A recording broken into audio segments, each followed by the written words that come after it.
बच्चों नमस्कार। शिवाजी की पाठशाला में आपका स्वागत है।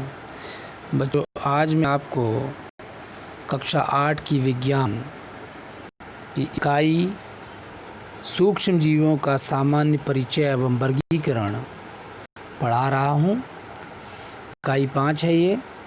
इसमें बच्चों आज मैं आपको बताने जा रहा हूँ प्रोटोजोआ क्या होते हैं। इससे पहले बच्चों मैंने आपको बैक्टीरिया और वायरस के बारे में बताया था। बैक्टीरिया को हिंदी में जीवाणु और वायरस को विषाणु कहा जाता है।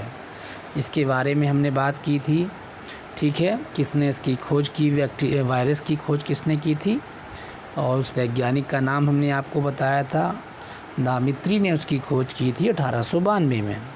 आज हम बात करेंगे प्रोटोजोआ की कि प्रोटोजोआ भी सूक्ष्मजीव ही होते हैं और इनके बारे में थोड़ी सी विस्तृत चर्चा कर लेते हैं। देखिए बच्चों, जैसा कि आपको यहाँ पे लिखा हुआ है, प्रोटोजोआ भी सूक्ष्म जीवों का एक समूह है। इस संघ के जीव एक कोशिक होते हैं। देखिए जिस प्रकार से हमने बात की थी जीवाणुओं की, जीवाणु भी एक कोशिक होते हैं, उसी प्रकार से प्रोटोजोआ भी एक कोशिक होते हैं। एक कोशिक मतलब एक कोशिका वाले होते हैं। ये जल, मिट्टी तथा जीवों के शरीर में पाए जाते हैं। मतलब जल में भी पाए जाते हैं बच्चों, मिट्टी में भी, और जीवों के शरीर के अंदर पाए जाते हैं। ये प्रोटोजोआ संघ के जीव स्वतंत्र रूप से या अन्य जीवों के शरीर पर परजीवी के रूप में पाए जाते हैं। या तो कुछ जीव ऐसे होते हैं प्रोटोजोआ जो स्वतंत्र रूप से पाए जाते हैं, और कुछ ऐसे होते हैं जो कि परजीवी के रूप में पाए जाते हैं। अन्य जीवों के शरीर में वास करते हैं ये, और वहीं पर भरण पोषण अपना करते हैं। इनमें प्रचलन के लिए विशेष संरचनाएं पाई जाती हैं बच्चों। जैसे अमीबा में कूटपाद पाए जाते हैं, पैरामीशियम में सीलिया पाया जाता है। मतलब इनमें प्रचलन के लिए, प्रचलन का मतलब क्या होता है, एक जगह से दूसरी जगह चलने के लिए, एक तरह से प्रचलन करने के लिए इनमें क्या पाए जाते हैं, अमीबा में कूटपाद और पैरामीशियम में सीलिया पाए जाते हैं।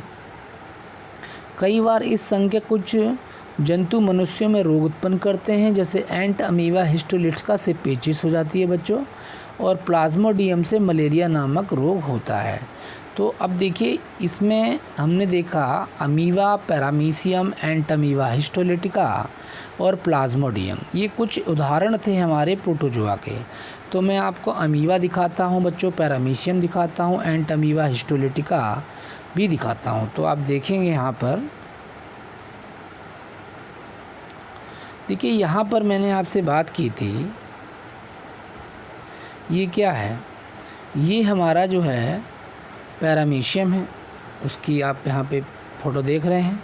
तो पैरामीशियम इस तरीके से दिखता है, और इसमें सीलिया होते हैं प्रचलन के लिए। देखिए ये देखें, भाग बहुत सारे इसमें होते हैं, उनकी चर्चा हम लोग यहाँ नहीं कर रहे। लेकिन यहाँ पे आप देख रहे हैं हेयर लाइक स्ट्रक्चर, यानी बालों के जैसी संरचनाएं, धागे नुमा संरचनाएं, ये सब क्या कहलाती हैं बच्चों, सीलिया कहलाती हैं।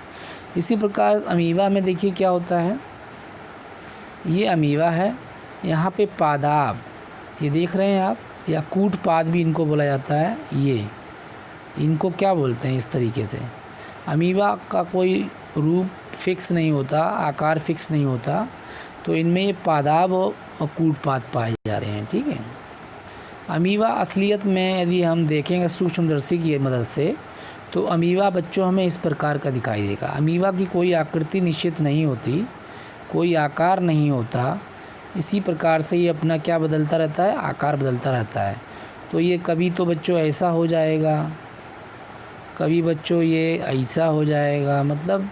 लेकिन ये जो संरचनाएं देखते हैं आप, इनको कूटपाद कहते हैं। जो ये उंगली नुमा संरचनाएं निकली होती हैं, जगह जगह उभार होते हैं इसमें, इन्हें कूटपाद कहा जाता है, ठीक है। इसी की मदद से ये अपना भोजन को ग्रहण करते हैं और ये प्रचलन की क्रिया भी करते हैं, ठीक है।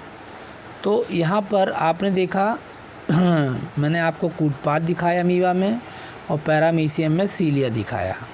इसी प्रकार से आप यहाँ पर मैं आपको दिखाता हूँ, ये एंट अमीबा हिस्टोलिटिका कुछ इस तरीके का दिखता है जब हम इसको माइक्रोस्कोप से देखते हैं। और पेचिस नामक बीमारी ये मनुष्य के अंदर कर देता है। पेचिस में होता क्या है, खूनी यानी व्यक्ति को खूनी लेटरिंग होने लगती है।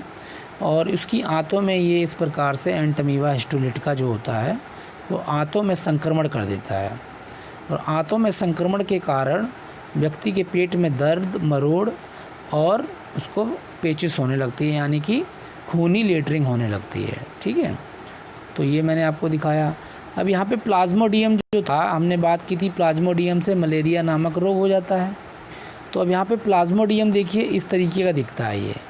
अब ये देखने में अच्छा नहीं है, इसीलिए ये क्या कर रहा है, तो हमारे जो सूक्ष्म जीव होते हैं, ये होते तो बहुत छोटे हैं, लेकिन क्या करते हैं, हमारे शरीर में अनेक प्रकार की बीमारियां उत्पन्न कर देते हैं। तो प्लाज्मोडियम आपने देखा इस प्रकार का है। ये हमारे शरीर में कौन सी बीमारी उत्पन्न करता है, ये मलेरिया की बीमारी हो जाती है, और मलेरिया जो होता है वो मच्छर के द्वारा फैलता है। तो इसी प्रकार से आप इसको देख सकते हैं, इस प्रकार से ये दिखता है। तो ये बात थी बच्चों कवक की। ठीक है, कवक के बारे में मैंने आपको बताया। आज के लिए बच्चों इतना बहुत है। कल मैं आपको प्रोटोजोआ के बारे में मैंने आज आपको बताया, कल मैं आपको कवक के बारे में बता दूंगा, और इसके अलावा फिर शैवाल के बारे में। तो 2 ये टॉपिक हमारे रह गए हैं। आज के लिए छोटा सा टॉपिक है, इसको देखिएगा कि प्रोटोजोआ क्या होते हैं। तो प्रोटोजोआ एक कोशिक जीव होते हैं, ये मैंने आपको बताया। ये हमें जो है जीवों के शरीर में भी पाए जाते हैं, और ये मिट्टी और जल में भी पाए जाते हैं। प्रोटोजोआ जो होते हैं वो स्वतंत्र रूप से भी रह सकते हैं, और जीवों के शरीर में भी परजीवी के रूप में पाए जाते हैं। इनमें प्रचलन के लिए विशेष संरचनाएं होती हैं, जैसे कूटपाद अमीबा में पाए जाते हैं, और सीलिया पैरामीशियम पाए जाते हैं बच्चों। एंटमीबा हिस्टोलिटिका में जो हमारे एंटमीबा हिस्टोलिटिका क्या करता है, पेचिस नामक रोग उत्पन्न करता है, और प्लाज्मोडियम जो होता है मलेरिया नामक रोग उत्पन्न करता है। तो प्रोटोजोआ के बारे में इतना ही बहुत है, और इसको आप देखिएगा। कोई कन्फ्यूज़न हो आपके मन में तो आप जो है कमेंट बॉक्स में लिखिएगा, मैं आपके हर एक सवाल को गंभीरता से लेता हूं बच्चों। ठीक है, इसको लाइक कीजिए, सब्सक्राइब कीजिए, शेयर कीजिए, और अपने जैसे बहुत सारे बच्चों को बच्चों इसके बारे में शेयर करेंगे तो उनको भी इसका लाभ मिलेगा। ठीक है, इतना आज के लिए इतना बहुत है बच्चों। थैंक यू वेरी मच बच्चों फॉर वॉचिंग दिस वीडियो।